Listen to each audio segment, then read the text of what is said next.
Mariano es de los profesores jóvenes que tenemos en España con verdadero liderazgo. Él es el responsable de una unidad de resistencia antimicrobiana en la Universidad Complutense, ligada fundamentalmente a la Facultad de Veterinaria, y también está vinculado a la Universidad para el Desarrollo de Ghana, en este país africano.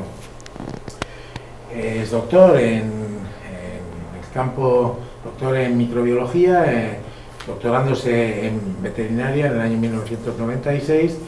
Ha trabajado en diversos lugares, tanto en Alemania como en Francia, en el mítico Instituto Pasteur, donde muchos se han formado con una precisión enorme. Su tesis la dirigió el profesor Vázquez Bolán, y actualmente pues es catedrático reciente de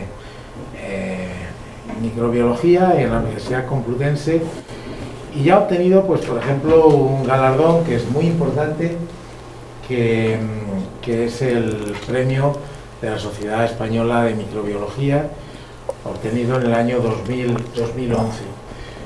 También ha obtenido reconocimientos del Ministerio de Salud en España, y forma parte en España y fuera de España de comités claves que se encargan de estudiar, observar, plantear un problema global, porque la amenaza de la que nos va a hablar pues está declarada como tal por la Organización Mundial de la Salud. Es decir, están reclamando no ya el uso de antibióticos para los propósitos que se deben usar, sino un uso racional y adecuado.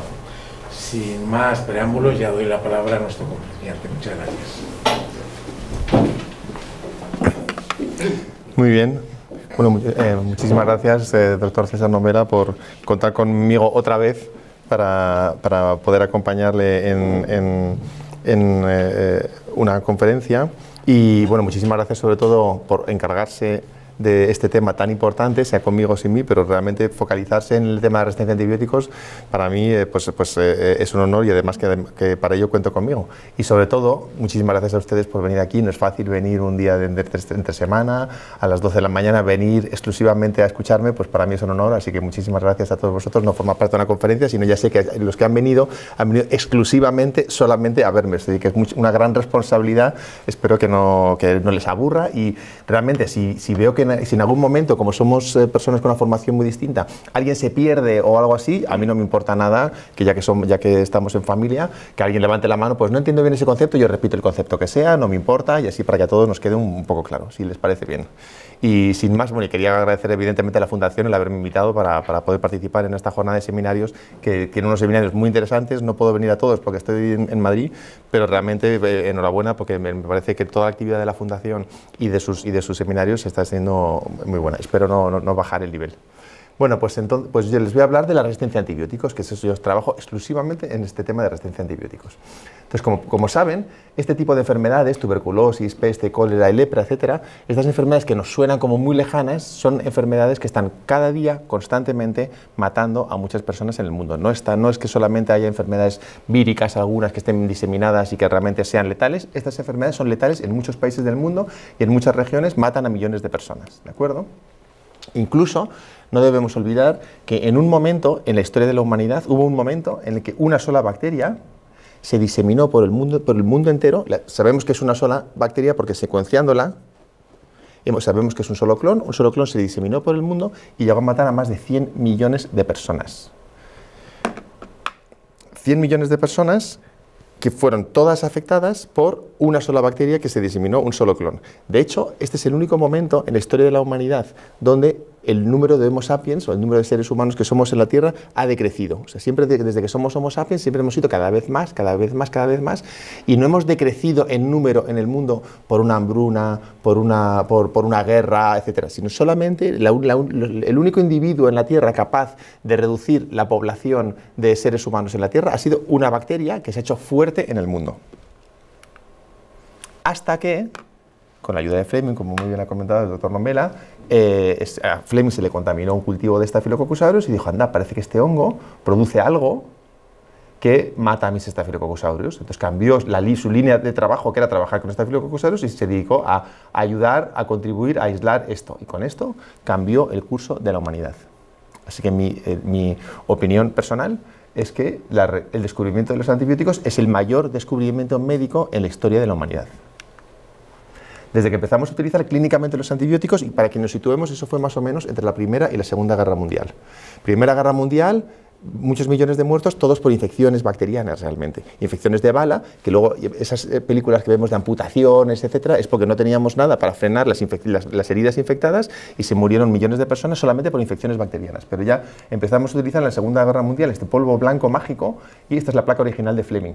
Vemos cómo ocurría. Entonces empezamos a utilizar esto y con esto cambió toda la humanidad. Vemos, por ejemplo, como la mortalidad infantil, cómo se redujo en muy poco tiempo, gracias a que empezamos a controlar a las bacterias con los antibióticos, que es un poco la clave. Empezamos a controlar a las bacterias con unos polvitos mágicos, e incluso, fíjense, pocos años después, cómo se incrementó la media de vida en la Tierra solamente por el hecho de que empezamos a controlar a las bacterias y que los antibióticos funcionaban.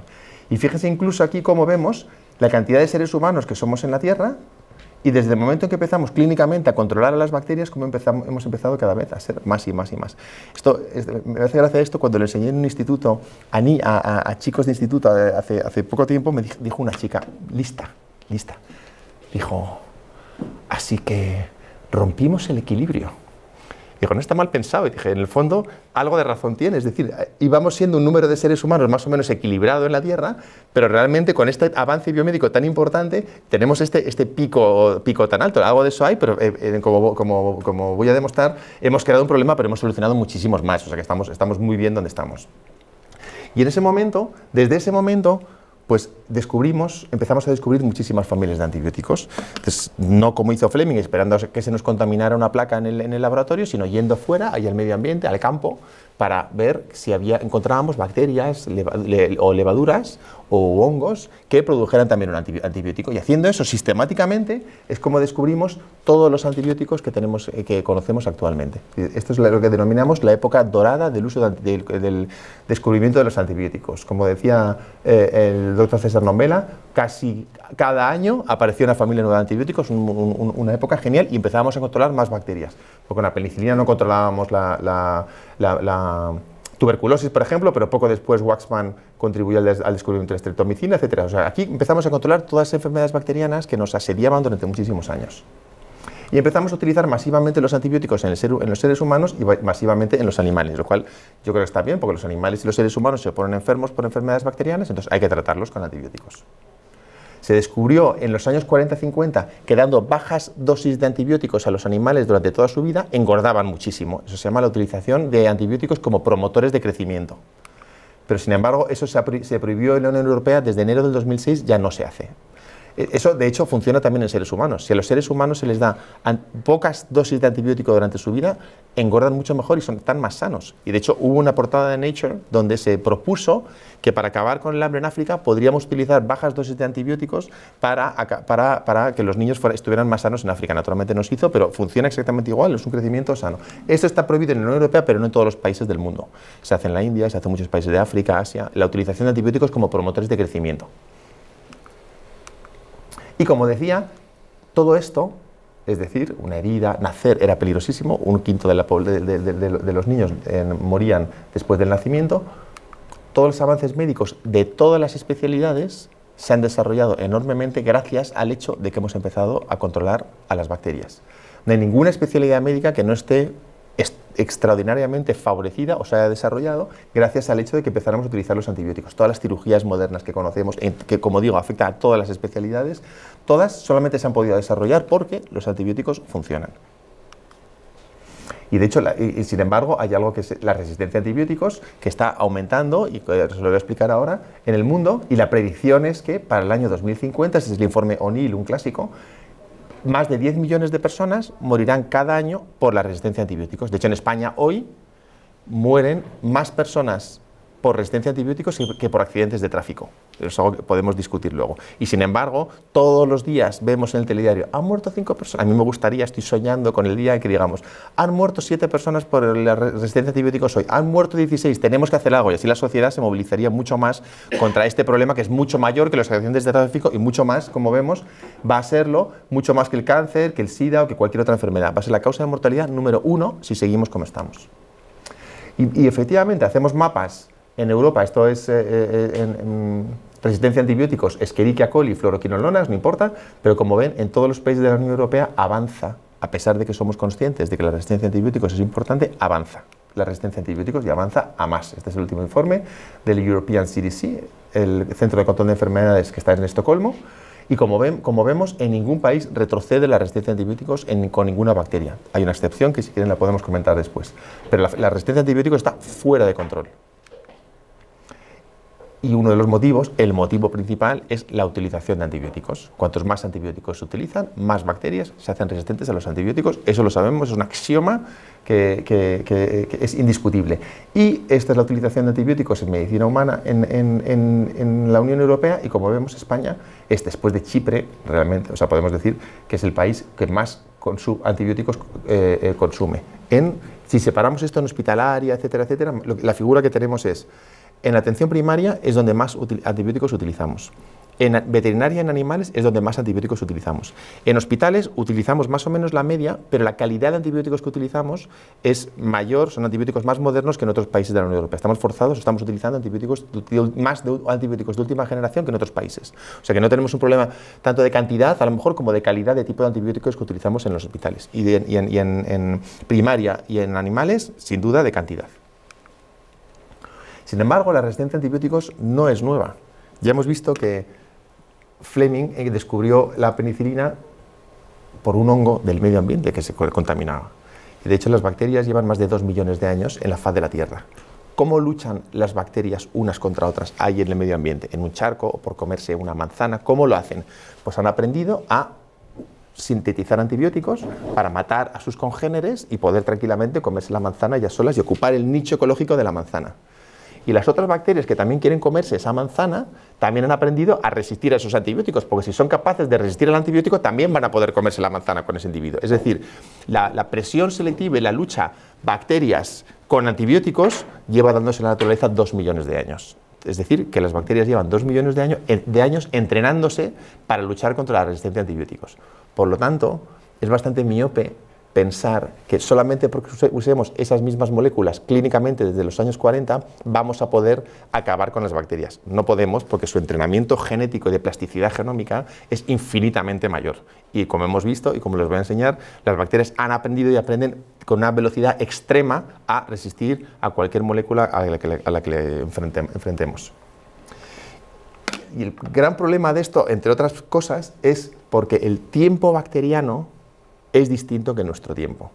Nosotros pensamos, bien, tenemos un problema de resistencia a antibióticos, ya lo han visto, vamos a hacer un plan y vamos a ver si podemos luchar contra él. Pero mientras las bacterias evolucionan muy rápidamente.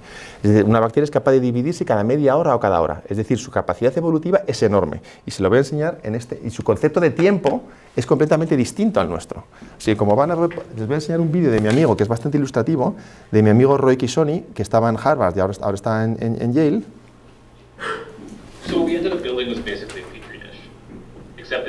Podemos quitar el volumen. ¿Lo dejamos? ¿El volumen? ¿Sí? Mi amigo Roy lo que hizo es una placa de Petri. Hizo una placa de Petri, que es donde crecemos las bacterias. Y entonces, aquí no puso ningún antibiótico, aquí puso un poco más de antibiótico, más antibiótico, 10 veces más antibióticos, es Escherichia coli y fluoroquinolonas, ¿okay? Ciprofloxacina. Y aquí 1000 veces más antibiótico al que resistía la bacteria aquí. Y entonces inoculó aquí, y aquí a estos lados, Escherichia coli sensible a los antibióticos, una bacteria que se muere con fluoroquinolonas enseguida. Y entonces las bacterias obviamente crecen donde no hay antibiótico, crecen, están encantadísimas de crecer allí. Y sin embargo, poco después, como podemos ver aquí, surge un mutante. Esta bacteria ya es capaz de crecer a una concentración más alta de antibiótico que esta. Y no solamente esa, sino que hay otros mutantes que empiezan a surgir aquí. Y a partir de ese mismo mutante, como podemos ver, hay otro mutante que surge.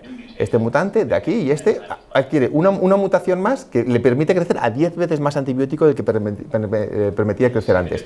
Y de uno que mutó aquí, que mutó aquí y que mutó aquí, tenemos unas bacterias que crecen a 100 veces más concentración. Como ven, algunas mutaciones se paran, este mutado aquí, por ejemplo, ¿lo ven? Y se ha quedado ahí parado, esa mutación no le venía bien, pero sin embargo llega a haber una acumulación de mutaciones, esta bacteria crece a 1000 veces más concentración de antibiótico que esta de aquí. Esto es coli y esta de aquí crece a 1000 veces más, o sea que hay unas vías que permiten llegar a que una bacteria sea 1000 veces más resistente al antibiótico de lo que era antes, ¿de acuerdo? Y este experimento dura 12 días. Es decir, que en 12 días las bacterias son capaces de acumular suficientes mutaciones para crecer a 1000 veces más concentración de antibiótico al que crecen normalmente. Por eso digo que su concepto de tiempo no tiene nada que ver con el nuestro. El tiempo bacteriano es muy distinto. Y ahora lo que estamos intentando hacer es microbiología predictiva.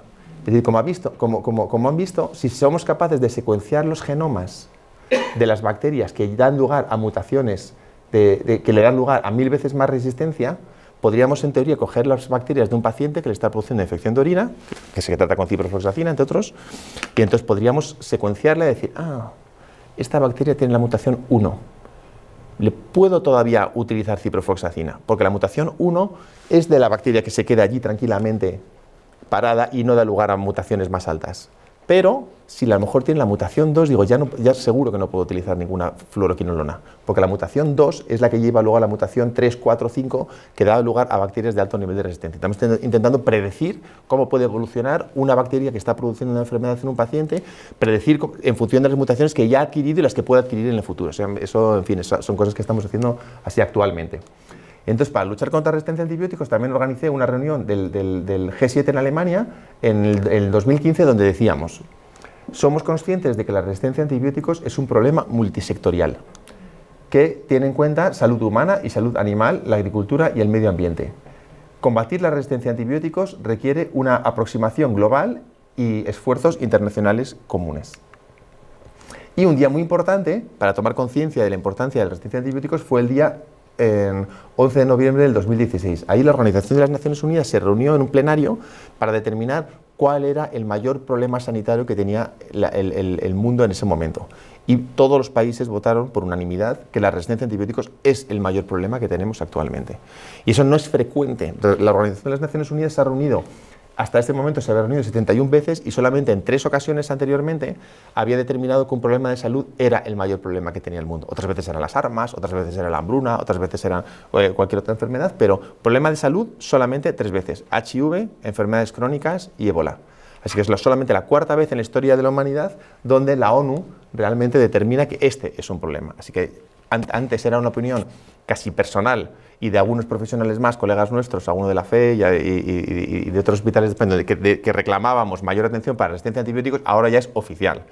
La Organización de las Naciones Unidas y luego seguida por la OMS, etcétera, estamos todos de acuerdo, el mayor problema que tenemos en el mundo es la resistencia a antibióticos. Incluso Merkel y Trump, en su primera reunión, cuando se reunieron por primera vez en el 2017, llegaron incluso a ponerse de acuerdo, cosa que no fue fácil, y dijeron, realmente, sacaron un comunicado, el mayor problema que tenemos es la resistencia a antibióticos y lo que tenemos que hacer es luchar desde un punto de vista One Health, y ahora luego les explicaré lo que significa, y vamos a construir, y estamos construyendo, de hecho, actualmente en el mundo, junto con el G20, una red de colaboración para luchar políticamente en todos los países del mundo contra la resistencia a antibióticos. Entonces, este Collaboration Hub, en este participa España, y entonces tenemos reuniones para decidir qué vamos a hacer dentro del G20 para poder luchar contra la resistencia a antibióticos.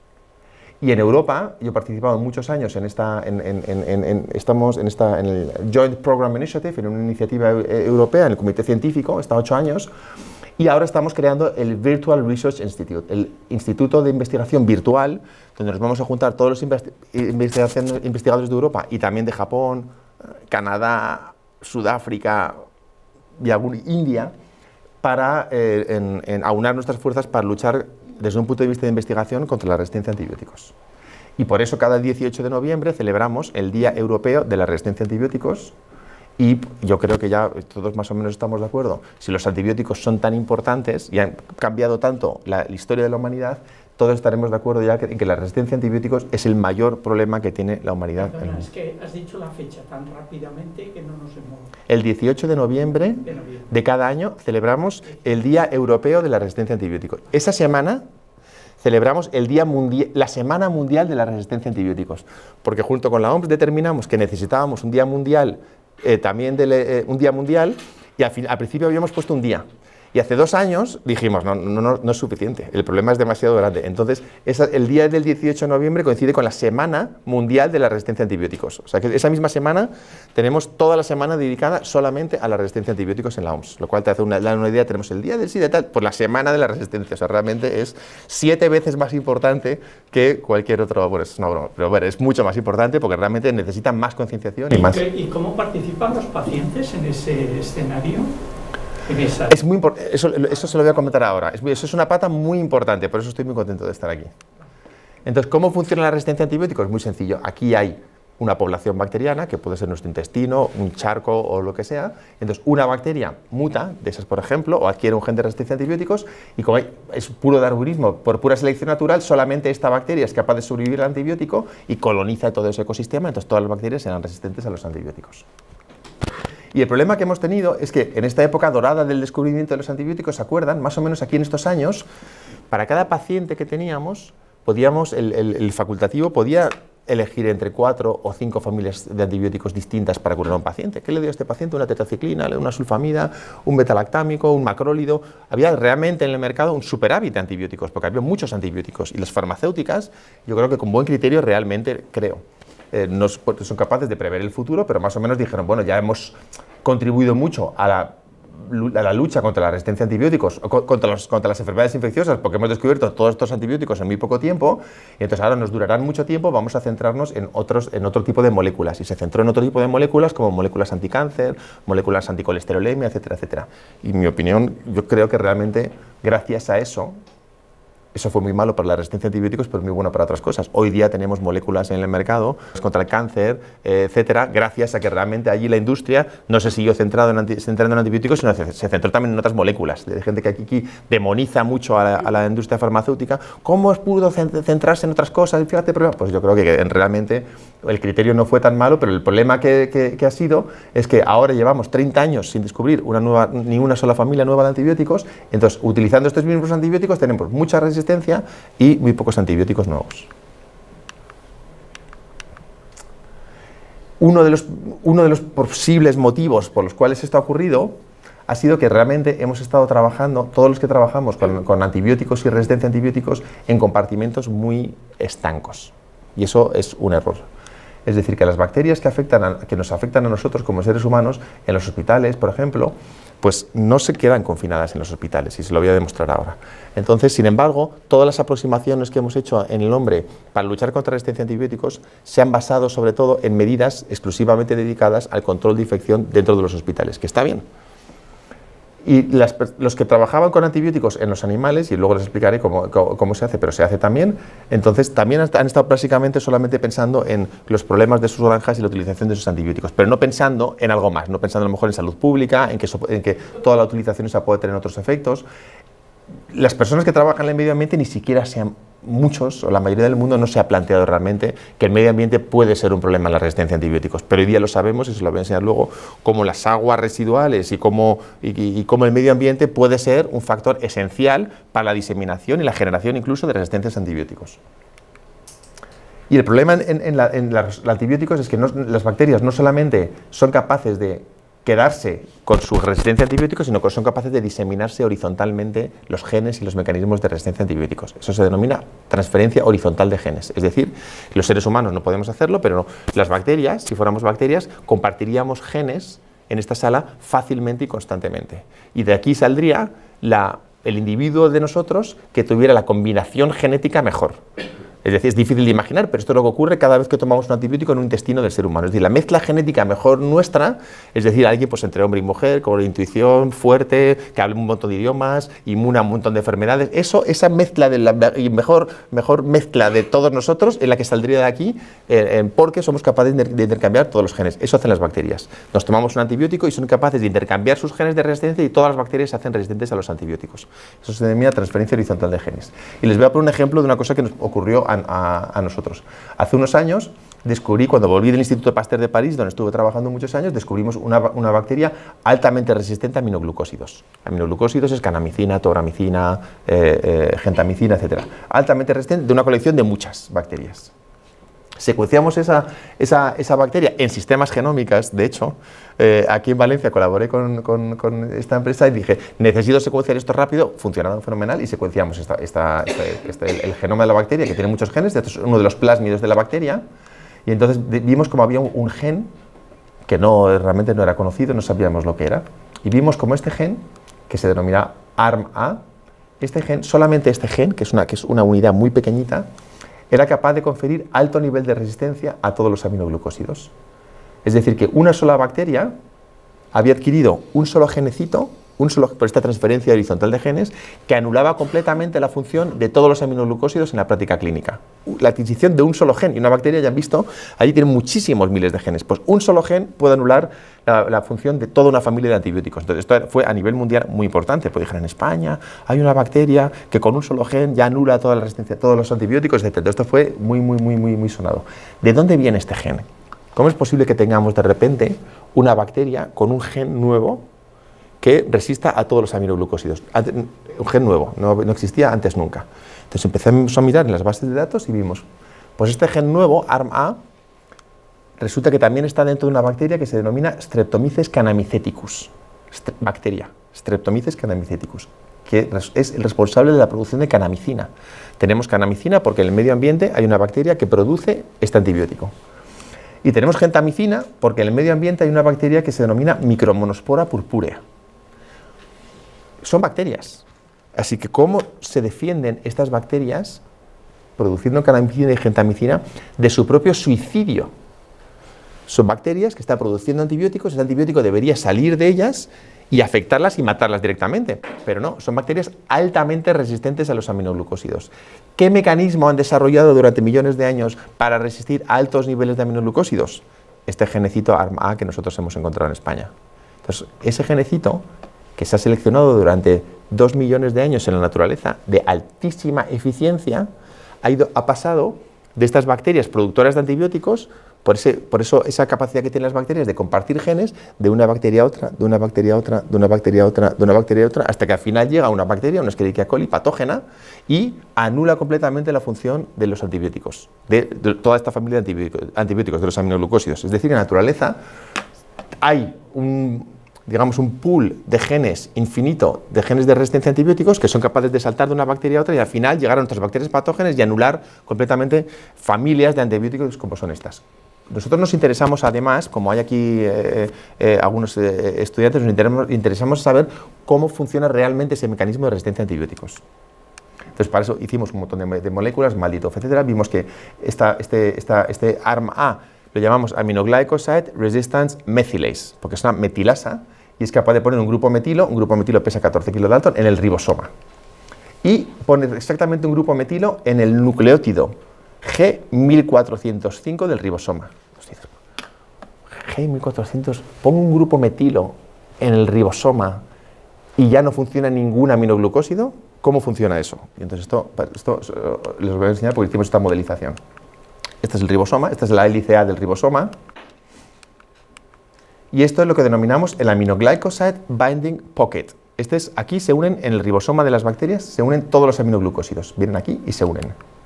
Entonces, como vemos aquí, tenemos un aminoglucósido y se meten aquí en este bolsillo de unión de los aminoglucósidos y la bacteria ya no puede sobrevivir porque necesita la movilidad de estos dos nucleótidos para poder sobrevivir. Entonces, como el antibiótico impide que estos nucleótidos entren y salgan en un movimiento flip-flop que es esencial para la vida, no voy a entrar en detalle, entonces la bacteria muere. Por eso funcionan los aminoglucósidos, porque entran en este antibiótico y desplaza estos dos nucleótidos en el ribosoma.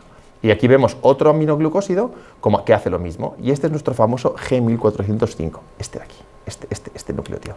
Y el grupo metilo se pone allí, ¿lo veis? Este grupo metilo se pone justo ahí en el residuo M7 del nucleótido G1405. Tú puedes decir, eso tampoco es muy relevante, ¿no? Pues ahora, como verán, es muy relevante.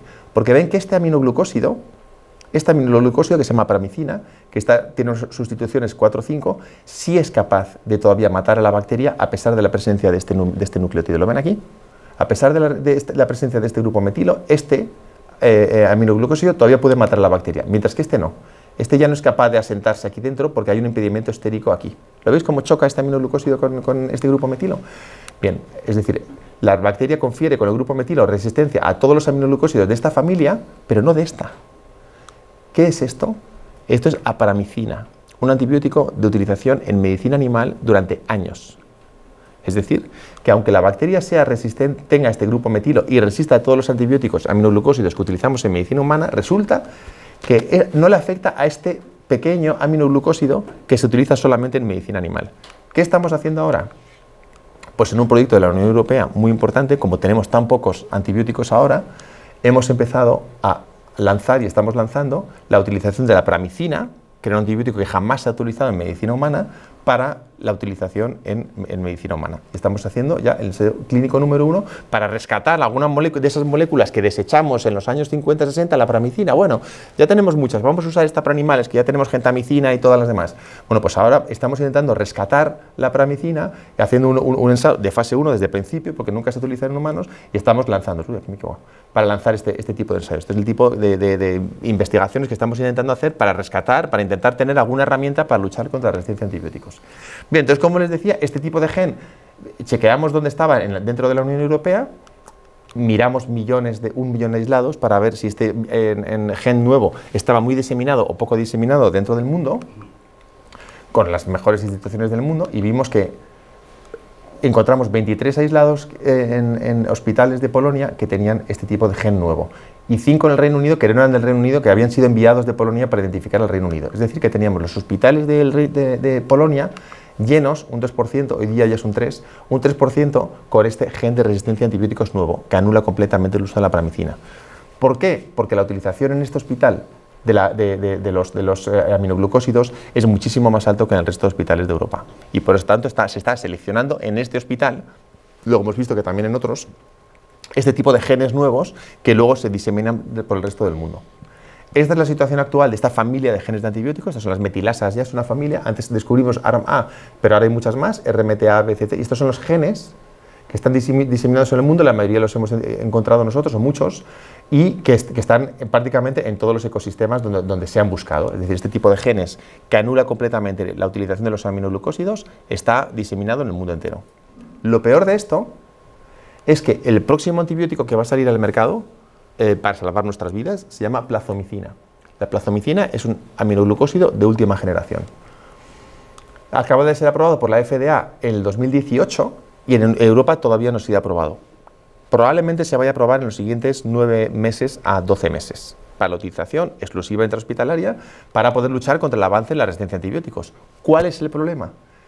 Que estos genes, que les he dicho que confieren alto nivel de resistencia a los aminoglucósidos, confieren alto nivel de resistencia a la plazomicina. Es decir, que antes el problema era, sale un antibiótico al mercado y al poco tiempo localizamos bacterias resistentes a los mismos, ahora ya ni siquiera es así. Ahora tenemos, antes de que salga un antibiótico al mercado, ya tenemos en el mundo diseminadas bacterias con alto nivel de resistencia a la plazomicina. Por eso mismo, ahora mismo estamos escribiendo un artículo muy... bueno, estoy tardando, pero estamos en ello, lo estamos acabando, porque me lo han pedido para que enseñemos a todos los clínicos del mundo a identificar si el paciente está colonizado o no con uno de estos genes. Porque si el paciente tiene una bacteria con uno de estos genes, la plazomicina no va a hacer nada, pero va a estar seleccionando en toda la microbiota de nuestros pacientes bacterias resistentes a la plazomicina. Es decir, vamos a seleccionar estas metilasas y vamos a llenar nuestros hospitales o la población de metilasas, cosa que no queremos. Entonces tenemos que saber detectar muy rápidamente si un paciente tiene estos genes de resistencia a antibióticos para no desaprovechar este antibiótico, que es muy bueno, rápidamente, porque ya seleccionando bacterias resistentes a antibióticos que ya tenemos en muchos hospitales nuestros y en la población, etcétera, etcétera. Este es el tipo de trabajos que se pueden hacer ahora mismo, que es en lugar de analizar bacterias individualmente, secuenciamos el microbioma de los pacientes. Y eso es bastante útil. Seleccionando todo el microbioma de los pacientes, podemos saber qué genes de resistencia a antibióticos tiene ya el paciente antes de que esos genes de resistencia a antibióticos pasan a bacterias patógenas. Es decir, lo que hacemos normalmente es, cogemos un paciente, cogemos la bacteria que está produciendo enfermedad y miramos a qué antibióticos es resistente esa bacteria. Pero es muy posible que en otras bacterias similares ese paciente tenga genes de resistencia a antibióticos que todavía no han llegado a esta bacteria patógena. ¿Me siguen? Es decir, que a lo mejor empezamos a dar un antibiótico a este paciente y resulta que el gen de resistencia, aunque no esté específicamente en esta bacteria, está en otras en el intestino. Así que nosotros por eso hemos cogido el contenido intestinal de un montón de pacientes, en este caso son pacientes animales, pero nos da igual, y vemos qué genes de resistencia tienen. Entonces así podemos ver todo este tipo de genes, el reservorio que tenemos de genes de resistencia a antibióticos en cada uno de los pacientes. Y eso nos está permitiendo dos cosas. Primero, saber cuál es la diseminación de genes de resistencia a antibióticos en general en el mundo, secuenciando el microbioma y no solamente una sola bacteria, y nos permite hacer un poco de tratamientos predictivos. Es decir, intentamos dar un antibiótico del cual el paciente no tenga ningún gen de resistencia todavía a antibióticos en su intestino. Entonces la probabilidad de éxito es mayor que si le estamos dando un antibiótico del cual el paciente ya tenga genes de resistencia a antibióticos en su intestino, aunque no esté en aquella bacteria patógena que le esté produciendo la enfermedad. ¿Me he explicado bien? Más o menos, ¿no? Así que esto es lo que hacemos, lo que estamos intentando hacer, secuenciando el microbioma de los pacientes directamente. Y eso nos permite ver muchas cosas. Y esto es, por ejemplo, el mapa de los plásmidos. Los genes de resistencia a antibióticos muchas veces van asociados a unas moléculas de ADN, como hemos visto antes, que son móviles entre bacterias y las denominamos plásmidos. Pues esos plásmidos se pueden mover entre unas bacterias y otras y son los que llevan genes de resistencia a antibióticos. Entonces estamos haciendo un mapa del plasmidoma, de los plásmidos que tenemos en la Unión Europea, la asociación de unos plásmidos con otros y otros genes de resistencia a antibióticos. Luego, si quieren, ya lo podemos discutir un poco más allá.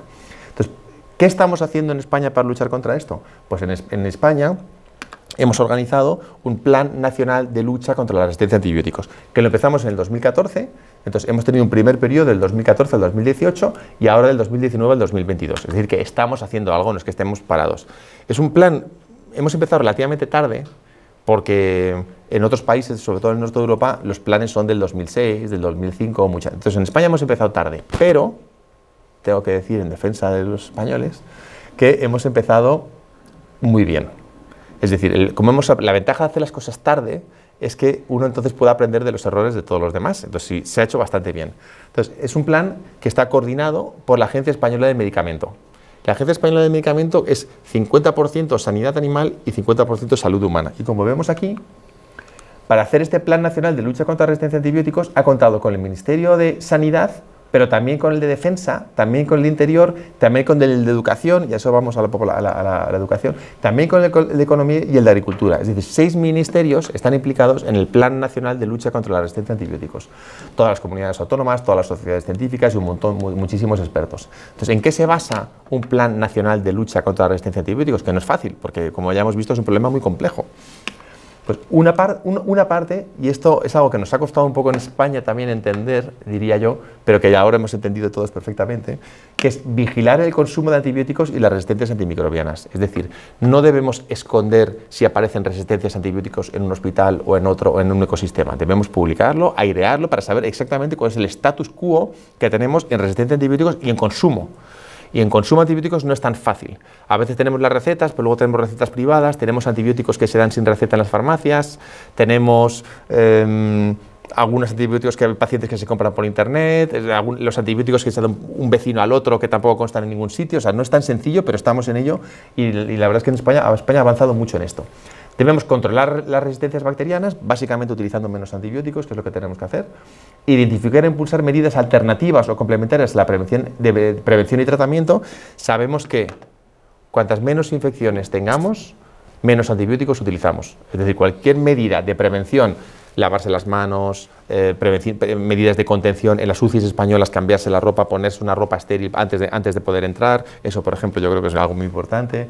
Bueno, hay muchas medidas de prevención de las vacunaciones, por ejemplo, es esencial. O sea, un paciente que tenga todas las vacunas cae menos enfermo, si cae menos enfermo, utilizará menos antibióticos, una higiene, etcétera, etcétera. Definir las prioridades de investigación, esto es esencial y en esto vamos regular, porque España invierte poco en investigación y sin embargo tiene un nivel de microbiólogos muy altos. Así que básicamente lo que necesitamos es en España, que es donde tenemos el problema de resistencia a antibióticos, mucha más inversión en investigación. Y estos dos pasos que son muy importantes y es casi uno de los motivos por los que estoy aquí. Hay que formar e informar a los profesionales sanitarios. Nuestros profesionales sanitarios están siendo cada vez más conscientes de que el problema de la resistencia a antibióticos es importante, pero como se lo llevamos diciendo solamente poco tiempo, todavía no todo el mundo está consciente. Creo que si todos fuéramos conscientes, o dentro de 10 años, el panorama habrá cambiado, pero todavía en España, como decíamos, somos el país que más antibióticos consume en primaria y en medicina veterinaria, y eso no puede ser.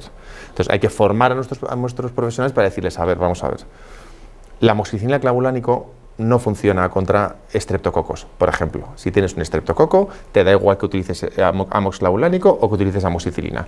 No hay ningún estreptococo que produzca una beta-lactamasa, no ha existido nunca, y entonces, por lo tanto, va a funcionar exactamente igual un amox clavulánico que un amox. Bueno, pues en España prescribimos 17 veces más amox clavulánico que en Alemania, sin ninguna justificación epidemiológica. Y eso es, en parte, formación de nuestros colegas profesionales, que a los que a lo mejor estos conocimientos no los tenían cuando hacían la carrera y a lo mejor hay que recordarles que los avances nuevos que hay en este área. Y es un poco una forma muy importante que tenemos, formar a todos nuestros profesionales para que realmente prescriban con más excepcionalidad de lo que lo hacen ahora. Ahora se prescribe con demasiada alegría, siendo un poco conscientes de que debemos ser conscientes de que cuando prescribimos un antibiótico, ese antibiótico no afecta a ese paciente. Casi todos los medicamentos que utilizamos y que prescribimos a un paciente le afectan solamente a ese individuo. Sin embargo, los antibióticos no afectan, son drogas poblacionales, no afectan a ese individuo, afectan a toda la población bacteriana de ese individuo y esa población bacteriana no se queda en ese individuo, sino se disemina por toda la sociedad. Entonces, por eso tenemos que tener más cuidado al prescribir antibióticos, tanto en medicina humana como en medicina veterinaria, porque no está afectando solamente a eso, sino todo el ecosistema local y español e incluso mundial, como veremos ahora. Y comunicar y sensibilizar a la población sobre la resistencia a antibióticos. Esto es muy importante. España es uno de los países donde damos en Europa más antibióticos sin receta. O sea, hay 2 estudios, ya sé que todos tenemos la percepción de que cada vez es menos y de que es muy difícil, pero hay 2 estudios que han salido en España, uno en Galicia y uno en Cataluña del año pasado, y tenemos entre un 20% y un 50% de farmacias que todavía dan antibióticos sin receta. Y eso está prohibido, así que eso habría que perseguirlo, pero es un motivo. Otro, si recetamos demasiados antibióticos, lo tenemos claro. Pero también es verdad que en los españoles nos gusta, de hecho no voy a hacer una encuesta aquí, pero seguramente saldría lo que sale en los estudios europeos, nos gusta guardar los antibióticos que nos sobran en nuestro botiquín. Es decir, que es casi seguro que casi todos ustedes tienen algún antibiótico en el botiquín. Pues si acaso ya se verá, bueno, el caso es que está allí. Y cuando está allí, la probabilidad de que tomárselo en un momento donde se repita una patología es alta, o también somos uno de los países donde más antibióticos será entre vecinos. Esto también se ha cuantificado. De vecino o amigo que dice, pues yo tengo, pues a mí me fue muy bien esto. Pues estamos acostumbrados a hacerlo con analgésicos o con algún otro tipo de drogas, pero como hemos visto, la historia evolutiva, la historia de cada bacteria es distinta. Entonces, aunque tú tengas una misma infección bacteriana después de haberla tenido hace 3 meses, la bacteria que te está produciendo la infección no tiene por qué ser la misma. Entonces, el antibiótico no tiene por qué ser el mismo. Entonces, es muy peligroso esa automedicación, el no acabar los cursos, ya me encuentro bien a los 3 días, venga, pues ya lo dejo, pues eso permite a las bacterias que todavía han sobrevivido, que son un poco resistentes ya a colonizar, y ya tenemos bacterias más resistentes de lo que teníamos antes. Así que eso es esencial. Y bueno, y hay muchas otras campañas que podemos hacer, pero esto es muy importante. Y luego ya, no les quiero aburrir, pero bueno, a mí me gusta nombrar el pequeño ejemplo de la colistina, por ejemplo. La colistina es un antibiótico que se descubrió más o menos en los años 40-50, donde teníamos este superávit de antibióticos. Y entonces dijimos, bueno, la colistina, en los primeros ensayos, estos de fase 1, se vio que tenía cierta nefrotoxicidad, era bastante tóxico para el riñón. Y entonces dijimos, bueno, pues vamos a utilizarlo oralmente en animales, porque es un antibiótico que no nos hace falta. Y entonces lleva 40 años utilizándose en animales la colistina oralmente, bastante, y se lleva utilizando y ha funcionado fenomenal para diarreas, etcétera, fenomenal.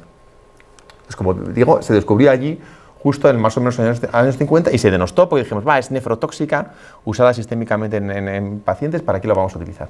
Entonces, ¿qué ocurre? Que aquí vemos el aumento de resistencias de Klebsiella pneumoniae, por ejemplo, a carbapenemas. Carbapenemas es más o menos el antibiótico de último recurso intravenoso que tenemos en hospitales. Y entonces, claro, la situación fue más o menos la siguiente hace unos años. Tenía 2 médicos en un hospital, entonces dice uno, oye, tengo a este paciente con esta bacteria multiresistente a antibióticos, ¿qué hago con él? Y dice el otro, pues no puedes hacer nada porque no tenemos ningún antibiótico más que usar. Y dice el otro, bueno, yo he oído hablar de la colistina. Y dice, pero tú estás loco, si la colistina no la usamos sistémicamente ya nunca, es demasiado tóxica para utilizar en el ser humano, te vas a cargar el riñón pasado mañana. Y dice el otro, ya, pero es que este paciente se me va a morir esta noche con esta bacteria.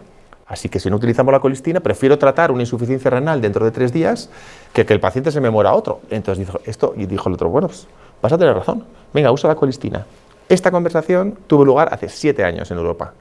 Y desde hace 7 años, de repente, hemos rescatado la colistina, ese antibiótico que era demasiado tóxico para el ser humano, lo hemos rescatado y se utiliza en prácticamente todos los hospitales españoles como antibiótico de último recurso. Esa molécula tóxica que es demasiado, pues esa es a la que estamos recurriendo ahora para poder luchar contra estas bacterias que están en muchos hospitales nuestros de Europa. Esa es la situación en la que estamos de emergencia, de utilizar moléculas que descartábamos por tóxicas, ahora resulta que las tenemos que utilizar porque no tenemos ninguna otra para sanar a estos pacientes. Y el problema está en que hace muy pocos años se ha descubierto un gen de resistencia a antibióticos nuevo, que es Mobile Colistin Resistance Gene, que se descubrió primero en MCR1, ahora son 8. Entonces, lo peligroso es, esperemos que este gen de resistencia a colistina no se asocie con la resistencia a carbapenemas, pues ya tenemos esa bacteria contra la que queríamos luchar, podría ser también resistente a los dos. Bueno, pues nosotros en un estudio que hicimos en Venezuela descubrimos cómo hay pacientes que ya tienen este gen de resistencia a colistina asociado a este gen de resistencia a carbapenemas. O sea que la resistencia carbapenemas y colistina conjunta ya existe y ya está diseminada en muchos países. Este fue el primer estudio que salió. Incluso nosotros miramos, a ver, esta resistencia a colistina sabemos que la tenemos un poquito en hospitales, no mucho, porque no se utiliza la colistina masivamente, pero no mucho. Sabemos que la tenemos en animales, pero ¿qué pasa con la población sana? ¿Qué pasa con nosotros? ¿Cómo puedo saber si nosotros tenemos colistina genes de resistencia a colistina o no? Entonces hicimos un ensayo en Barcelona, en ríos de Barcelona y en las aguas residuales que son un buen símbolo, un buen resumen de qué le ocurre a la población sana. Y entonces el resumen es que encontramos muchísimos Escherichia coli que tenían este gen MCR1 dentro. Es decir, este gen MCR1 nuevo de resistencia a colistina está ampliamente distribuido en la sociedad. Lo que hacemos es secuenciar hoy día muy bien estas bacterias para conocer su historia evolutiva. Ya con esto voy a acabar. Para secuenciar bien una bacteria no vale con secuenciarla con una técnica que se denomina Illumina, en short reads, o sea, de lecturas cortas, sino que la secuenciamos a nivel de investigación en mi laboratorio también con otra técnica de largas lecturas. Y combinando la secuenciación de cada bacteria con Illumina y con Nanopore, somos capaces de conocer cada nucleótido de la bacteria y cada plásmido de la bacteria. Y eso es esencial a nivel de investigación para conocer la historia evolutiva de cada bacteria, qué le ha ocurrido a cada bacteria, dónde ha cogido genes y ha perdido genes. Esto es lo que estamos haciendo hoy día en mi nivel de investigación siempre, combinar este tipo de investigación. Y en España algo se puede hacer bien, como es el ejemplo de lo que hace mi amigo José Miguel Cisneros en Andalucía. En Andalucía se ha conseguido reducir ya un 20% el consumo de antibióticos, tanto en primaria como en hospitales. Y eso es gracias al programa Pirasoa, que es un programa que está en Andalucía. Entonces, el programa Pirasoa, que se llama, pues demuestra que con suficiente apoyo de una comunidad autónoma uno puede realmente hacer algo contra la resistencia a antibióticos. Es un programa básicamente de formación, control, formar buenos equipos en los hospitales. Entonces, ¿podemos hacer algo? Yes, we can. Nos cuesta, podemos, pero incluso no solamente debemos recibir lecciones de los países del norte de Europa que tienen circunstancias distintas a las nuestras, sino que en España podemos hacerlo también. Y no solamente en medicina humana, sino que en medicina animal, como ven, hace unos años era la utilización de colistina que teníamos en animales en España, y con este Plan Nacional de Lucha contra la Resistencia a Antibióticos, este es el nivel de colistina que tenemos actualmente. Esta es una historia de éxito donde realmente hemos conseguido reducir un 90% de la utilización de colistina sin que haya pasado nada. Si se puede hacer, clínicamente se puede hacer, no pasa nada, y entonces estamos muy contentos también con este resultado. Entonces espero haberles convencido de que cuando hablemos y estructuremos y podemos luchar contra la resistencia a antibióticos si queremos hacerlo de forma efectiva, debemos ser conscientes de que hay un flujo constante entre bacterias, entre el medio ambiente, entre los distintos estos ecosistemas, y que siempre debemos trabajar de una forma conjunta y mirar fuera donde pueden estar los reservorios de estos animales, de estos genes de resistencia a antibióticos. Y lo peor de esto, además, para complicarlo un poco más, esto es, no se ve muy bien, pero esto es Europa, esto es América, y entonces esto es la cantidad de vuelos que tenemos cada día en el mundo. Es decir, que con cada transporte de estos movilizamos, cada ser humano moviliza miles de millones de bacterias en su intestino con sus miles de millones de genes de resistencia, con la utilización de antibióticos que se hace en la India, en China, etcétera, etcétera. Entonces, la aparición en nuestros hospitales de bacterias que no conocíamos antes, y es porque se han importado, tengo varios ejemplos, he descubierto una epidemia en hospitales del Reino Unido de pacientes de gente de la India que traía esos genes de resistencia, entonces eso existe, entonces eso es algo contra lo que debemos luchar. Entonces, bueno, me ha ayudado un montón de personas, también mi equipo de investigación, entonces, bueno, con esto les quería agradecer su atención, sobre todo a la Fundación y a ustedes por estar aquí. Muchas gracias.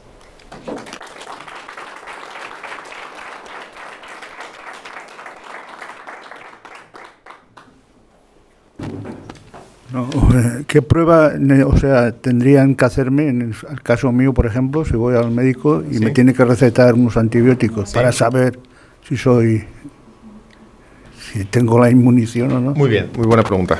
Le agradezco la pregunta. ¿Te puedo aquí escribir? No. Muy bien, le agradezco la pregunta. ¿Qué puedo hacer individualmente para saberlo? Muy bien, perfecto. ¿Es un análisis de sangre o es otra cosa? Muy bien. No debemos confundir, muchas veces pensamos que nosotros somos resistentes a los antibióticos, pero no somos nosotros, son nuestras bacterias. Entonces usted está preguntando, ¿cómo puedo saber qué antibiótico me tiene que dar el facultativo, ¿no? ¿Qué antibiótico? ¿Cómo lo sabe el médico? Sí, ¿cómo lo sabe el médico? Sí, sí. Efectivamente, pues lo que debemos hacer más en España, que es un poco lo que usted está insinuando, es hacer identificación y antibiograma de la bacteria que le está produciendo la infección. Que eso a lo mejor le podría poner, luego le enseño unas fotos de un antibiótico. ¿Cómo se hace? Si usted tiene, imagínese que usted tiene un absceso, ¿de acuerdo? Aquí en la piel. Entonces, cojo una pequeña muestra de ese absceso, lo mando bien cogida, porque no es fácil coger siempre las muestras bien, a veces se contaminan, etcétera. Pero si está esta muestra bien cogida, hay que llevarla al laboratorio y ahí hay que aislar la bacteria que le está produciendo el absceso y luego enfrentar esa bacteria a distintos antibióticos. Y eso se hace en un medio de cultivo como estos que tenemos aquí y se ponen discos de antibiótico. Y entonces, si la bacteria es capaz de crecer al lado de ese disco, es que es resistente a ese antibiótico. Si, sin embargo, si no es capaz de acercarse al disco, sino se queda lejos de ese disco, entonces es sensible y hay que dar ese antibiótico. Entonces, ¿qué le tiene que hacer? Un cultivo, lo que se llama normalmente. Hágame un cultivo. Para esa infección de orina, pues a lo mejor para la primera no, pero si usted tiene infecciones de orina recurrente, que es muy frecuente en mujeres, por ejemplo, hay que hacer un cultivo y hay que dar específicamente el antibiótico que es. Y no solamente específicamente el antibiótico que es, sino que si puede ser el antibiótico más antiguo históricamente. Es decir, si podemos dar una sulfamida en lugar de dar una amoxicilina clavulánico, mejor, porque así nos reservamos los antibióticos de esta última generación para casos más graves. Así que tiene que solicitar un cultivo, esa es la respuesta correcta. Y luego el médico debe estar bien hecho el antibiograma y además tiene que estar bien interpretado. El tema ahora es que vas al médico, le explicas tu cosa y él te hace una receta. A lo mejor estás tomando 15 días ese antibiótico y no te sirve para nada. Estoy completamente de acuerdo. Por eso digo que se hace demasiado. También hay que defender un poco al prescriptor. La patología, la enfermedad, no se detiene cuando cogemos una muestra. Es decir, que si usted tiene grandes dolores por una infección urinaria, yo no le puedo decir, un momento que le voy a hacer un cultivo. Dentro de una semana ya le diré a usted qué tiene que tomar, porque usted en una semana se ha muerto. Entonces, de dolor. Muchas veces tiene que prescribir ya un antibiótico antes de conocer el resultado. O sea, eso hay que hacerlo muchas veces. Pero muchas veces se puede evitar porque las enfermedades no avanzan tanto y muchas veces se puede coger una muestra, que es lo que a mí me gusta, coger una muestra y darle el antibiótico que cree que hay que darle. Pero a la vez esa muestra, hacer ya ese cultivo, aunque ya esté usted tomando un antibiótico, ya tomarle un cultivo para ver, por si no le funciona ese antibiótico, saber qué otro antibiótico perfecto le tendría que dar. Incluso, si usted tiene infecciones muy recurrentes, aunque le haya funcionado ese primer antibiótico que yo le he dado a usted, ese resultado de ese antibiograma que yo he tenido de su primera infección urinaria, me puede servir para la siguiente vez que usted venga. Y digo, bueno, si usted tiene muchas infecciones urinarias y realmente son muy recurrentes, podría realmente no haberle dado ese antibiótico que ha funcionado. Le podría haber dado otro antibiótico de una generación un poco menor y vamos a probar entonces con este la siguiente vez, ¿entiende? O sea, utilizar la epidemiología del paciente, se puede hacer incluso la epidemiología de un hospital, etcétera, para prescribir correctamente el antibiótico. Es decir, el cultivo es la base. Desde mi ignorancia, pues pienso que el mismo antibiótico te hace efecto unas veces y las bacterias mutantes que usted ha dicho, pues chocan contra ese antibiótico y ya no te hace nada. Muy bien. Pero luego, ignorante nada, lo he entendido fenomenal. Bueno, la segunda pregunta es siguiente. Cuando una persona se satura, por ejemplo, yo soy una persona baja de defensas y me han tenido que poner, por ejemplo, streptomicina durante muchos años. La reacción no ha sido no hacerme efecto, sino hacerme un efecto de paralizarme la cara y dejarme sorda. Por ejemplo, el ciprofloxacino, ¿sí?, para las infecciones de orina, ¿sí?, me ha funcionado, pero de repente me produce otros efectos físicos, sí, de angustia, vómitos, que no me ha producido al principio. Entonces son dos cosas diferentes. Una cosa es que yo sea resistente y no venza esa bacteria, y otra cosa es que luego ese antibiótico me produzca otra enfermedad. No sé si me he explicado. Perfectamente. Bien. En general, ningún medicamento es completamente inocuo. Y la utilización de cualquier medicamento durante mucho tiempo tiene efectos. Usted está hablando de dos efectos distintos. El primero lo conocemos perfectamente. Sabemos que la streptomicina, un aminoglucósido de estos, es ototóxico. O sea, sabemos que utilizado durante mucho tiempo puede tener toxicidad en el oído. Lo sabemos perfectamente. Así que no sé en qué año se lo han dado o lo que sea, pero en general utilizado durante mucho tiempo y muy prolongado tiene esa toxicidad. La tetraciclina también tiene cierta toxicidad, se deposita en los dientes, por ejemplo, y se utiliza mucho en los años 70 en los niños, y sin embargo, ahora a nadie se le ocurre a un niño dárselo. O sea, también vamos descubriendo, según vamos utilizando los antibióticos o las medicinas en general, vamos descubriendo efectos. O sea, ese efecto está muy descrito, se conoce, no me sorprende. El segundo, podemos decir que casi cualquier, como le decía, cualquier antibiótico, cualquier medicamento acaba teniendo, en una utilización muy continuada, efectos. Este de que los mareos directamente relacionados con la ciprofloxacina, no sé si está descrito, no sé si es muy frecuente, pero tampoco me sorprende mucho. No sé si alguien que los utilice mucho, a lo mejor ya lo ha visto esto con más frecuencias, utilizando mucha ciprofloxacina durante mucho tiempo. No me extraña que cualquier medicamento... Sí, pues... hay una alternativa que se hace, pero hay médicos que le gusta, gente que no le gusta, es cambiar de antibiótico de vez en cuando. La alternancia de antibióticos se utiliza a veces. No utilizar solamente ciprofloxacina, sino utilizar otros antibióticos que tienen un efecto parecido, que también se secretan principalmente por riñón, que existen, y entonces a lo mejor alternar unos y otros para que las bacterias no se hagan mutantes, para que esos efectos secundarios quitárselos y que pueda utilizar una temporada unos y otros. O sea que yo creo que si realmente usted, si solamente infecciones urinarias, etcétera, hay otras alternativas. Entonces, si ese le sienta mal, yo creo que no habría ningún problema en a lo mejor hacer un antibiograma primero, un cultivo, para ver qué antibióticos después se pueda utilizar y a ver si puede pasar a utilizar, aunque no sea ciprofloxacina, aunque sea una fluoroquinolona también, un antibiótico de esa misma familia, y si puede ser de otra familia también mejor. Y los hay. Entonces yo creo que eso convendría hacerlo. No me cojo micrófono. Vale. Pero el tema es el siguiente, igual que a ti te gusta lo que has dicho que te gusta, a mí me gusta el compromiso del paciente en la cuestión de su salud, ¿vale? De las personas. Sí.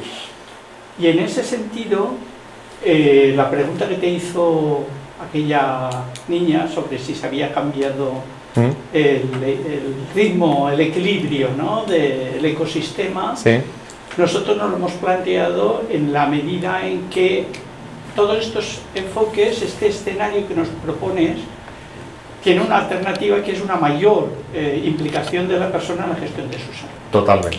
¿Vale?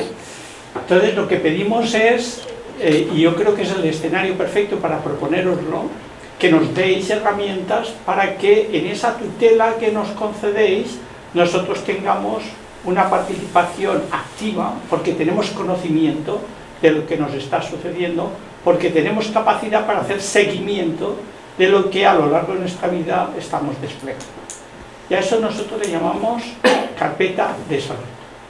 No estamos hablando de tener la información de lo que el escenario sanitario nos propone y nos plantea y nos obliga a veces a asumir, sino en qué medida podemos dirigir nuestro proceso, esa fragilidad que hemos de modificar y de modular entre todos para activar un compromiso efectivo y que a vosotros os ayude en vuestra tarea, en lo que os gusta, y a nosotros en lo que nos gusta, que es gestionar nuestra salud.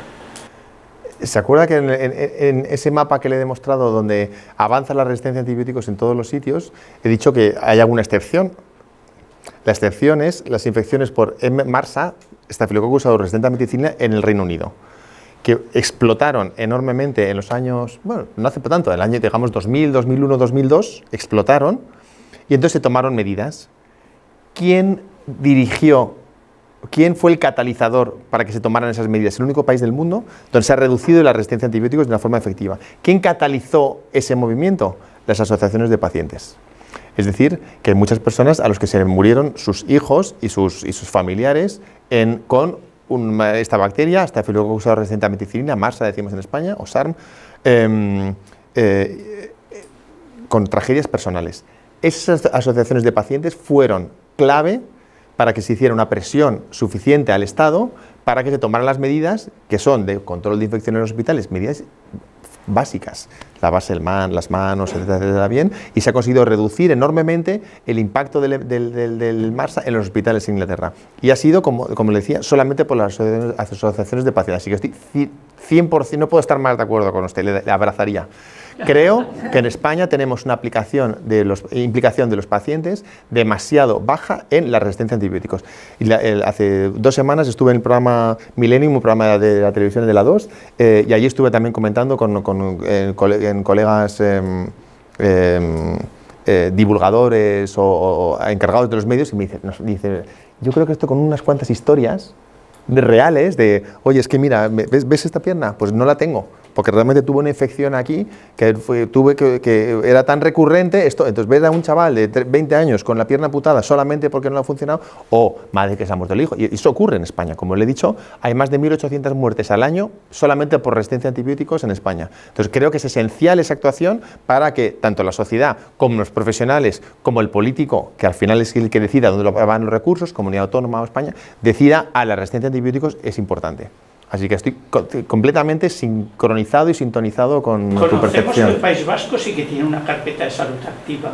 No sé si están operando en los términos en los que nosotros proponemos, es decir, que nos dé capacidad proactiva y que nos dé capacidad para transferir la información en todo el ámbito, porque si yo voy a mi dentista y no tiene el conocimiento de lo que mi gestión, pues me va a proponer un tratamiento que igual está entrando en contradicción con el sistema global de mi gestión de la salud. Entonces, queremos esa herramienta y la estamos solicitando a gritos, y estaría muy bien que en el plan lo tuvierais en cuenta. Bueno, pues estoy completamente de acuerdo, lo voy a proponer, que incluyamos realmente más, bueno, de hecho es lo que creo que debemos hacer, porque al final el político tiene que decidir dónde invertir, y los países donde más se ha hecho estos planes, Reino Unido, Alemania, Holanda, por ejemplo, en Holanda salió en los periódicos durante varias semanas que una bacteria había matado a tantos niños, tantos y cuantos, y el político dijo, pasado mañana os doy 1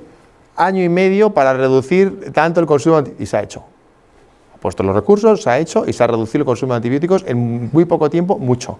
Entonces, esa decisión a veces tiene que partir de la sociedad, y estoy completamente de acuerdo. Es interesante ver cómo en distintos ecosistemas la solución ha partido de distintos sitios. Le voy a poner, por ejemplo, otro ejemplo, que es en el de Estados Unidos. En Estados Unidos no han sido las asociaciones de pacientes, ni siquiera han sido las instituciones públicas, ha sido la industria. Hasta que no ha habido una industria que ha dicho, McDonald's, quiero poner mi cartelito en todos mis productos, no utilizo antibióticos y tal.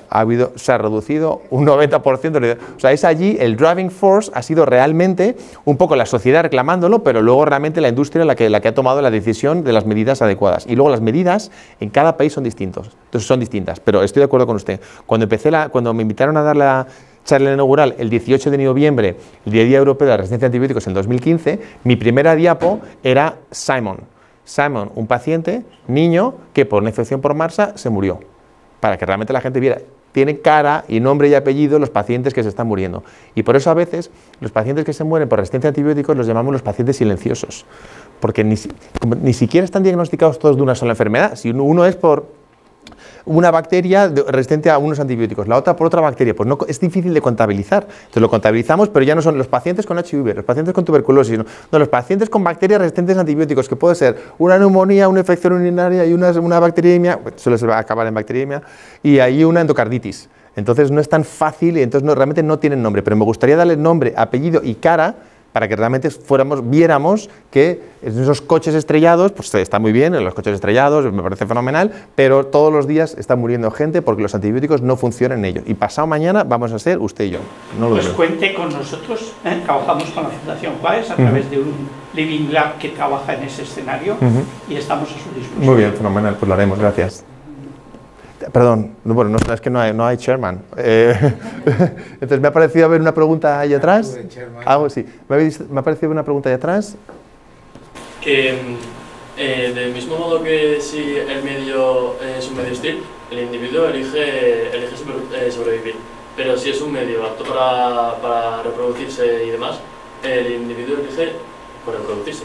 Entonces, existe, por así decirlo, algo relacionado para que la bacteria pueda reproducirse en vez de pues, elegir sobrevivir y adaptarse con mutaciones y demás como nos has explicado. Y ya no solo eso, sino... No he entendido la pregunta. Si existe algo para que la bacteria no elija... Repítelo. Para que la bacteria no elija mutar para poder sobrevivir, sino, vale. Sino para reproducirse. Para reproducirse y no mutar. Sí, vale, ok. No solo eso, sino si a raíz de eso se podría no solo pararlo, sino dar un paso atrás. Vale, perfectamente, vale, ok. Muy buena pregunta. Siempre que hay un problema, surgen nuevas cositas que a lo mejor nos llevan a grandes soluciones. Entonces, ahora mismo, como tenemos un problema de resistencia a antibióticos, están surgiendo unas líneas de investigación muy interesantes y muy novedosas. Tú estás tocando una de ellas. Una de ellas. ¿Podemos hacer que las bacterias evolucionen menos rápido? Sí, podemos. Se hace. ¿Vale? Cuando una bacteria se divide, utiliza una polimerasa para reproducir su ADN, y esa polimerasa pone pocos errores. Más o menos muta un nucleótido por cada vez que se divide. ¿Ok? O sea, muta poco. Pero la bacteria, cuando se ve estresada, con algunos antibióticos, etcétera, etcétera, es capaz de aumentar su capacidad de mutación. Es decir, se hace, digo, me voy a morir. Detecta un antibiótico, dice, yo no puedo con este antibiótico, me voy a morir. Voy a utilizar otra polimerasa para que meta mucho más errores y voy a mutar mucho más. Que esa es la vía que tú dices de elegir, voy a mutar aquí a lo bestia. Esa vía se llama la vía SOS. Casi todas las bacterias tienen un sistema SOS, que le hacen mutar más y por lo tanto hacerse más rápidamente más resistentes. Pues ya hay moléculas que funcionan in vitro, y te puedo enseñar unos cuantos artículos que hay españoles que trabajan en eso, que reducen la capacidad de mutación de las bacterias, que inhiben la función SOS de las bacterias y por lo tanto ralentiza su capacidad de evolucionar. O sea, eso existe y se hace. Y también te puedo enseñar luego ahora un manuscrito que vamos a mandar a publicar ahora mismo, que ya te he dicho que las bacterias comparten su ADN, son capaces de transferírselo. Bueno, pues hemos desarrollado una molécula que funciona en animales de experimentación, en ratones y en peces, donde se inhibe la transferencia de ADN en el intestino de los seres vivos. Eso mola un montón. Y eso lo estamos justo ahora escribiendo en el artículo, no te lo puedo enseñar, de hecho esto lo voy a recortar del pero estamos ya hemos hecho todos los experimentos, estamos escribiendo el artículo junto con mi amigo Fernando de la Cruz, entonces pues hay alternativas, entonces de esas de intentar que las bacterias evolucionen menos. Sí, has hecho un comentario antes sobre el excedente de los fármacos o en general de todas las píldoras y medicamentos que tenemos en nuestras casas, ¿no? O sea, yo no sé exactamente, eso es un problema crónico, porque desde hace muchos años todos vamos acumulando, ¿no? Entonces, ¿cuál es la situación en nuestro país en ese sentido? ¿Por qué no existe, como en otros países, un tema de dosificación en función de los días y demás, que siga funcionando incluso en países yo recuerdo en Ecuador hace 20 años, que ya me dieron una serie de píldoras exactamente para el tiempo que necesitaba, ¿no? Coincido contigo 100%. Te voy a decir la contestación oficial. La contestación oficial es: ya se ha hecho un gran avance en estos últimos años, porque de hecho los blister que antes siempre te tenían 24 unidades, lo que sea, ya hay de menos y tal, para no sé cuánto. Esa es la contestación oficial. Así, entre tú y yo, ya que estamos aquí entre amigos, creo que se debería hacer un gran esfuerzo en ese sentido. No entiendo por qué no. Las farmacéuticas ponen sus excusas y dicen: fuera del blister, las condiciones atmosféricas del medicamento son distintas y por lo tanto tal, o que sería muy complicado. Es decir, hay ciertas excusas logísticas, pero a mí me gustaría que todos los antibióticos fueran dispensados solamente con las cápsulas, que eso eliminaría en gran parte la cantidad de antibióticos que tenemos en las casas. Coincido 100% contigo. ¿Por qué no se hace? Pues porque dentro de este Plan Nacional de Lucha contra la Resistencia a Antibióticos, que lleva muy poco tiempo, una de las medidas que queremos tomar, o que se solicitan tomar, porque las solicito tú y yo y mucha más gente, pues no consigue imponerse, por X motivos: farmacia, industria, tiempo, maduración. A lo mejor necesitamos que la sociedad sea más consciente para que lo reclame más. Es decir, hay muchos factores que no nos impiden avanzar justo en esa dirección, pero a lo mejor sí en otras. Entonces, por eso intentamos actuar a muchos niveles. Pero ese nivel que tú dices me gustaría, pero por ejemplo, uno que vamos a hacer ahora mismo es: cada vez que se da un antibiótico se va a incluir un panfleto que hable de la resistencia a antibióticos, consúmelo con cuidado, por favor devuélvelos, intentar concienciar un poquito más. Una becaria mía se inventó un sistema que no nos dejó imponer, que era que pusiéramos una pegatina de resistencia a antibióticos en cada caja de antibióticos, y ahí no podemos hacerlo por la ley de medicamentos, etcétera, etcétera. Pero quiero también actuar en ese sentido en las farmacias, para que, como tú dices, den solamente las que tú ya sabes, las que además es ideal. Te tomas, se te acaba la cajita, desde el House que veíamos con sus drogas, o sea, todo lo hemos visto muchas veces. Y en Alemania también se hace. Así que me gustaría hacerlo, lo estamos intentando. Pero estoy contigo, me gusta saber que tengo un aliado más en esta lucha, pero también estoy completamente de acuerdo contigo. Ah, perdona, estaba antes este chico. Gracias. Se podría decir que, bueno, la generación de resistencias de las bacterias es una especie de movimiento dinámico. Pero bueno, como has dicho, estas resistencias vienen dadas por la aparición de determinados genes. Estos se puede decir que se siguen acumulando, no se da un paso atrás, como ha dicho este chico. ¿Se puede llegar un día a un equilibrio o va a seguir aumentando esta resistencia? O sea, con esta medida que tú nos estás proponiendo, que estáis investigando, ¿se puede llegar a algún equilibrio o es un problema inminente? ¿Te refieres a equilibrio, bacterias resistentes? Sí, equilibrio en el que cuando se genera resistencia utilicemos otro tipo de medicamento adecuado o investiguemos sobre eso y se consiga equilibrar, la resistencia con la innovación y aportación de medicamentos. Claro. Nosotros hasta ahora siempre hemos sido capaces de hacerlo. O sea, durante los años 40, 50, 60, 70 hemos sido capaces de hacerlo. Hemos ido casi más rápido que las bacterias porque hemos descubierto muchísimos antibióticos. Ahora, el problema que hemos detectado en nuestros últimos 30 o 40 años es que ese equilibrio se ha roto. No tenemos, y de hecho si vemos el pipeline de antibióticos, no vamos a descubrir muchos antibióticos nuevos en los siguientes 12 años. El que va a salir, que ha costado 12 años para salir al mercado, la plazomicina, ya tenemos bacterias, salvará vidas, pero ya tenemos bacterias resistentes contra él, entonces por ahora no vamos a llegar a ningún equilibrio. De hecho, ni siquiera tengo... Bueno, no, eso no lo voy a decir. Bueno, es entre nosotros. Ni siquiera tengo o sea, yo entiendo que a una industria farmacéutica le cueste centrarse en un antibiótico, porque la utilización de los antibióticos es tan mala, con los antibióticos en la farmacia, con los blisters que no nos dan no sé cuántos, con tal, que probablemente cada antibiótico que salga al mercado se vaya a tener en muy poco tiempo tengamos mucha resistencia. Entonces no tengo muy claro que yo me lanzara incluso como para dar un salto más cuantitativo de lo que estamos hablando. Uno de los problemas que tenemos en la prescripción es que para la industria farmacéutica la cantidad de beneficio que va a tener si saca un antibiótico en el mercado o una medicina en el mercado es la cantidad de prescripciones que haya. Si se prescribe mucho, pues entonces va a tener beneficio. Entonces, ¿cómo vas a decirle a alguien, venga, investiga un antibiótico, pero luego le voy a intentar convencer a la gente que no lo prescriba? Y digo, oye, pues entonces no veo aquí el beneficio. O sea que, entonces, estamos intentando en el mundo organizar una cosa que se llama delinkage, desvinculación. Desvincular el beneficio de la industria con la venta de moléculas. Eso, programa piloto lo vamos a empezar en el Reino Unido. La siguiente antibiótico que va a ser al mercado, que no estoy seguro si es la plazomicina, ahora que lo pienso, lo voy a mirar, pero ya está firmado, el siguiente antibiótico que va a salir al mercado va a salir con delinkage, como programa piloto.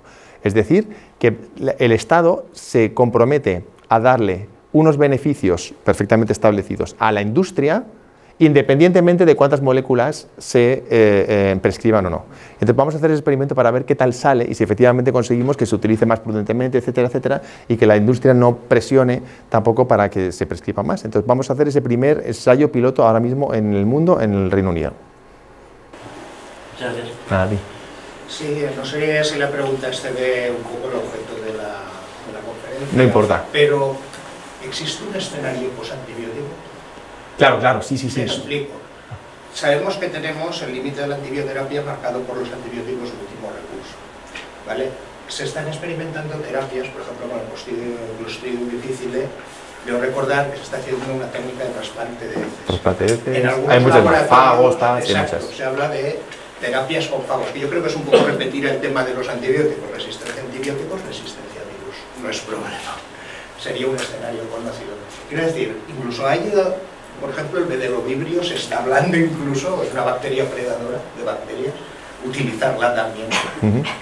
¿Cómo está el estado, o sea, cuál es el estado de las herramientas alternativas o de las terapias alternativas a la antibioterapia? Bien, como ha dicho muy bien, estamos entrando ya estamos entrando en la era postantibiótica, que era preantibiótica hasta los años 30-40, era antibiótica, era en la que los antibióticos funcionaban, pero tal y como los hemos usado ya no funcionan, y de repente tenemos, pues ya estamos entrando ya en la era que a mí me gusta llamar era postantibiótica. Y nos estamos intentando preparar, y hay muchas herramientas. Una de ellas, como hemos dicho, fagos. Los fagos son muy específicos, pero se han utilizado mucho en Rusia, Bielorrusia, Polonia, etcétera, etcétera, y entonces funcionan. Hay varios ensayos clínicos, yo voy a hacer ahora uno, funcionan y se pueden utilizar, es una herramienta. Moléculas antievolución, moléculas que permitan la no transferencia de ADN, o sea, se está haciendo. Nuevos antibióticos se está haciendo, se está buscando antibióticos y hay muchas estrategias para buscar nuevos antibióticos. Buscarlas como hizo Waxman, es decir, irse ahí fuera y traerse algunas bacterias, o Fleming, pero a ecosistemas muy remotos, irse al fondo del mar, irse al Everest, irse a tal, o sea, eso también existe, buscar todavía ahí fuera en la naturaleza. Hay islas de genómica combinatoria.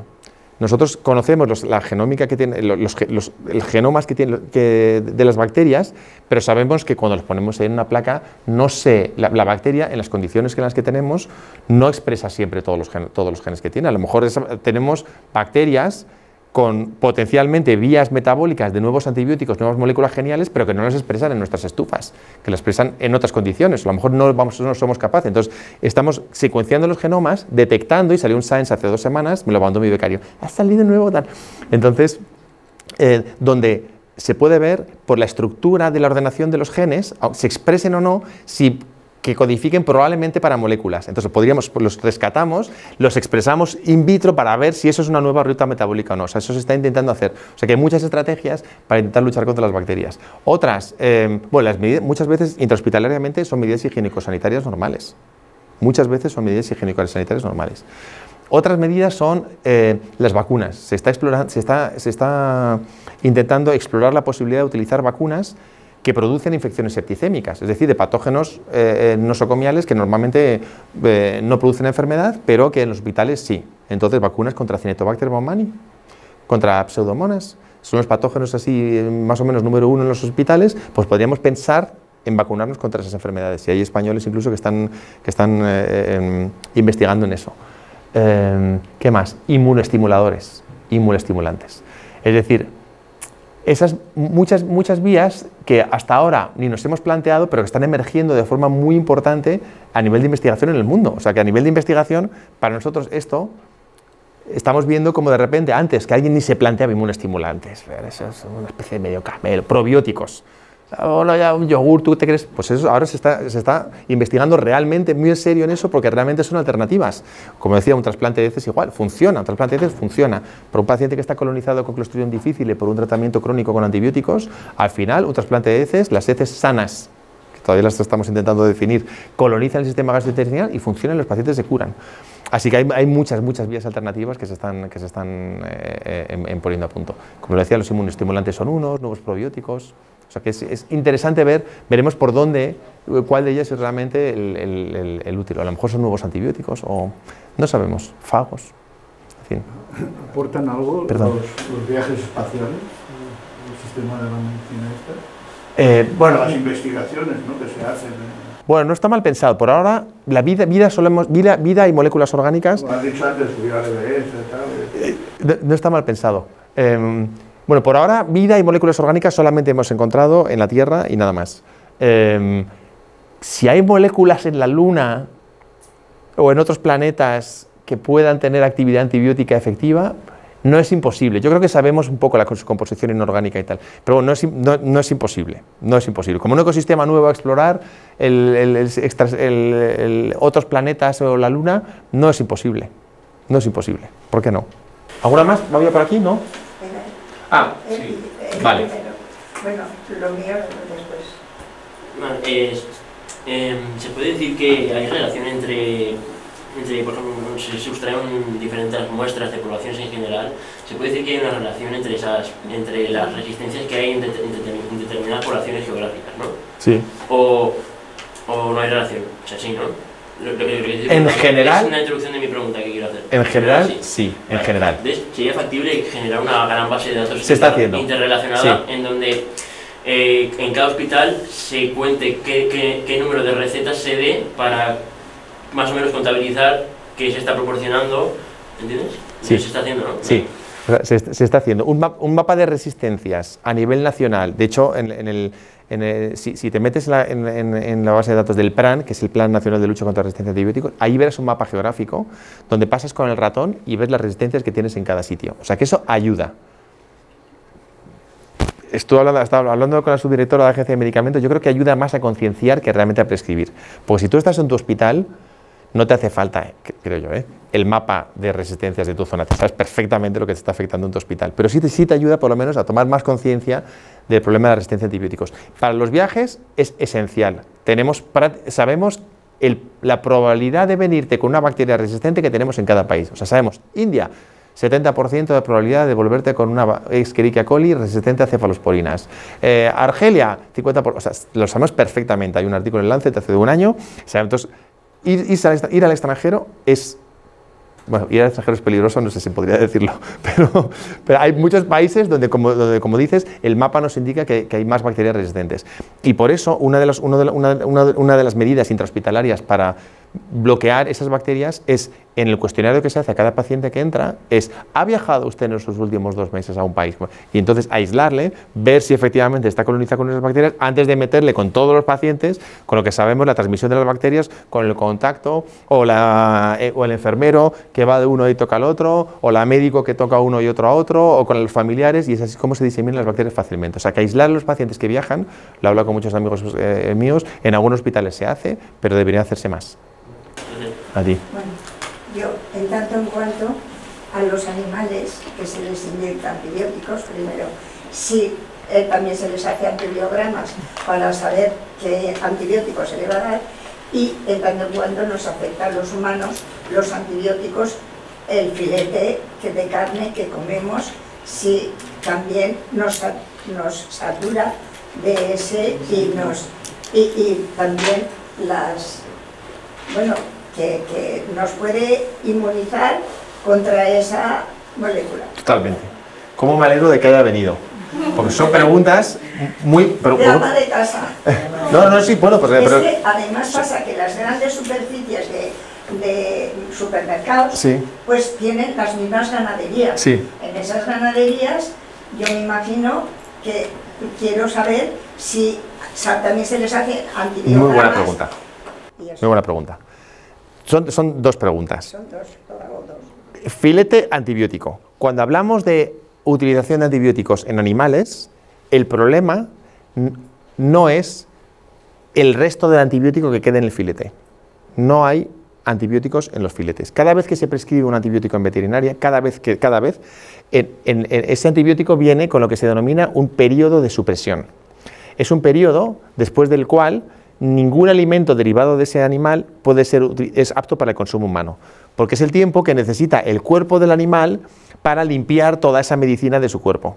Y es solamente después de que haya limpiado esa medicina de su cuerpo que entonces se puede utilizar para el consumo humano. Así que es un delito contra la salud pública que no se hace, o sea, es un delito muy grave sacrificar un animal antes. Así que eso se hace siempre, con antibióticos y con cualquier otra cosa. Si le damos un corticoide a un animal porque tiene una infección, una vaca lechera está coja, y le damos un corticoide, tiene un periodo de supresión y no se puede utilizar nada de ese animal hasta que haya pasado ese periodo de supresión. Así que los antibióticos, los alimentos no tienen antibióticos. No tienen, está determinado un límite infinitesimal que no tiene ningún efecto para la salud ni nada. Así que eso está claro. Filete no tiene antibióticos. Ahora, como he dicho muy bien, cada vez que usamos antibióticos, ya sean animales o en el ser humano o en el medio ambiente, esas bacterias se pueden hacer resistentes. Y esas bacterias pueden salir de la granja por el aire tranquilamente a pasar a nosotros. Y eso es lo que puede ocurrir. Es decir, que el problema no es que los alimentos tengan antibióticos, sino que las bacterias de los animales pasen a nosotros. Y por eso le digo, por eso cuando vemos los informes de la OMS, ¿cuántas veces toca usted una vaca o un cerdito o un pollo al año? Prácticamente cero. Porque en Europa tenemos mucha separación entre los animales de producción y la población. Por eso el flujo es lo que queremos, lo estamos intentando ver.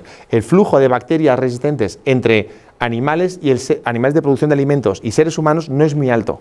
No es muy alto. Pero en China y en la India, donde duermen con el cerdito y con la gallina y con el no sé cuántos, y que además utilizan antibióticos que venden en el mercadillo de baja calidad, no entro en ese tema, y sin receta, el flujo de bacterias resistentes a antibióticos es altísimo. Entonces ahí es un problema mucho más alto. Un problema que aquí puede existir, y ahora la Agencia de Medicamentos me ha encargado de eso, pero es un problema difícil, es saber el impacto de los animales de compañía. Porque en España sí tenemos una relación muy estrecha con los animales de compañía. El perrito, el chuperreteo, tal, no sé cuántos. Y entonces no sabemos cuánto impacto puede haber de eso. Pero mi impresión es que el impacto de los antibióticos de los animales de compañía sea probablemente más alto que el de estos alimentos que usted está diciendo. Pero todavía no se ha cuantificado ni no sabemos cuánto es. Pero sí hemos descubierto bacterias intrahospitalarias en perros y gatos en la Comunidad de Madrid, por ejemplo. O sea, la bacteria de la UCI del hospital X en perros y gatos. O sea, que algo de comunicación hay ahí. Entonces, a lo mejor tenemos que tomar medidas en ese sentido. Pero la pregunta es muy buena, gracias. Muy bien, pues... Bueno, pues tenéis mi mail para alumnos y para todos. Cualquier consulta que tengáis, cualquier cosa que me queráis preguntar, yo encantado a vuestra disposición. Y muchas gracias de nuevo por haber estado aquí.